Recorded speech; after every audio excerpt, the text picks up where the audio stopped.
Video viral করার জন্য voice ওভারের গুরুত্ব অনেক বেশি। আপনি যদি ভিডিওতে সুন্দর করে কথা বলতে পারেন তাহলে আপনার ভিডিওর ভিউজ অনেক বেশি হবে এবং ভিডিওটি ভাইরাল হয়ে যেতে পারে। যার কারণে আপনার চেষ্টা করতে হবে সবসময় সুন্দর করে ভয়েস ওভার দেওয়া। সব আপুদের একটাই প্রশ্ন, আমি কিভাবে ভিডিওতে সুন্দর করে কথা বলি। প্রথম আমিও ভিডিওতে সুন্দর করে কথা বলতে পারতাম না। আমি যেহেতু 12 বছর ধরে আমেরিকাতে থাকি, সুতরাং একটা বাক্য বললে সেটার মধ্যে 3টা শব্দই থাকতো ইংরেজি। আর এই কারণে ফেসবুক আমাকে বারবার মাল্টিপল ল্যাঙ্গুয়েজ রেস্ট্রিকশন দিয়ে দিত। এরপর ভিডিওতে আমি আবার ভয়েস ওভার দিতাম, দিয়ে ঠিক করতাম। সো এইভাবে করতে করতে দেখা গেছে যে আমার ভিডিওতে ভয়েস ওভারটা ঠিক হয়ে গেছে। প্রায় 6 মাস লেগেছিল আমার ভয়েস ওভার ঠিক করার জন্য। 6 মাস পরে গিয়ে আমি পারফেক্টভাবে শুদ্ধ ভাষায় বাংলায় একদম পুরো ভিডিওটা শেষ করতে পারতাম এবং এর মধ্যে ইংরেজি নিয়ে আসতাম না। ফেসবুকের নিয়ম হচ্ছে যে কোনো এক ভাষায় কথা বলতে হবে, হয় বাংলায় নয় ইংরেজিতে। যেহেতু আমি বাংলাদেশের কালচারে এবং বাংলাদেশের পোশাকের মাধ্যমে ভিডিও বানাই, এই কারণে আমি বাংলাতেই কথা বলি। আমি যদি ইংরেজিতে কথা বলি কোনোই সমস্যা নাই, আমি ইংরেজিতে ভালোই কথা বলতে পারি। কিন্তু সমস্যা হচ্ছে আমার কালচারটা পুরোই বাংলাদেশের মতো।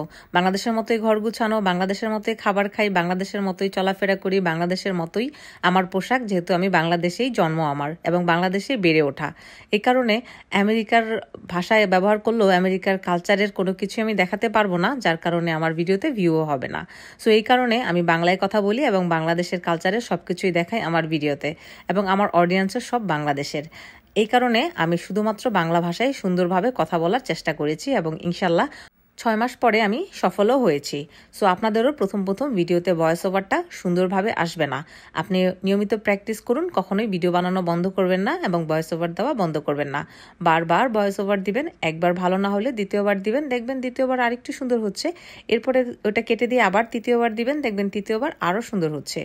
যতক্ষণ পর্যন্ত আপনার ভয়েস ওভারটা আপনার পছন্দ মতো না হয় ততবার দিতেই থাকবেন। এইভাবে করে নিয়মিত প্র্যাকটিস করলে 6 মাসের মধ্যেই আপনার ভয়েস ওভারটা একদম ঠিকঠাক হয়ে যাবে এবং আপনারও ভালো লাগবে। আর আপনার ভিডিওর ভয়েস যখন আপনার ভালো লাগবে তখন সেই ভিডিওর ভয়েসটা সবার কাছেই ভালো লাগবে। আর সবসময় চেষ্টা করবেন এক ভাষায় কথা বলার জন্য।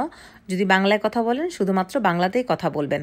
এখন অনেকেই বলবেন যে বাংলাদেশের অনেক কন্টেন্ট ক্রিয়েটারই রয়েছে যারা ইংরেজিতে বাংলা দুইটা মিলিয়ে কথা বলে, তাদের কি কোনো সমস্যা হয় না?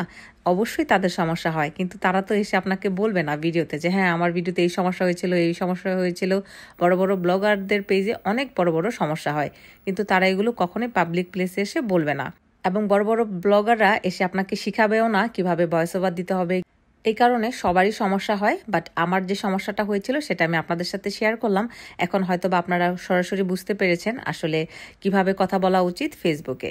ভয়েস ওভার দেওয়ার সময় একটা জিনিস খেয়াল রাখবেন, যাতে আপনি ফানি করে কথা বলেন। যদি আপনি ফানি করে কথা বলতে পারেন তাহলে আপনার ভিডিওতে কিন্তু অনেক অনেক ভিউজ হবে।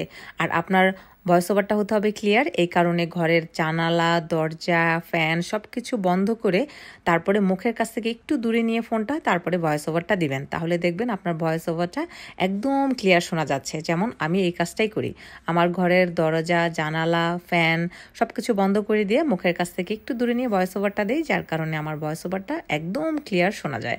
এই ছিল ভয়েস ওভার নিয়ে আজকের ভিডিও। আই হোপ আপনাদের অনেক অনেক হেল্প হয়েছে। যদি ভিডিওটি ভালো লেগে থাকে তাহলে প্লিজ শেয়ার করে দিন আপনার ফেসবুকে, যাতে আপনার ফ্রেন্ডস, ফ্যামিলি সবাই দেখতে পায় এবং সবাই উপকৃত হয়।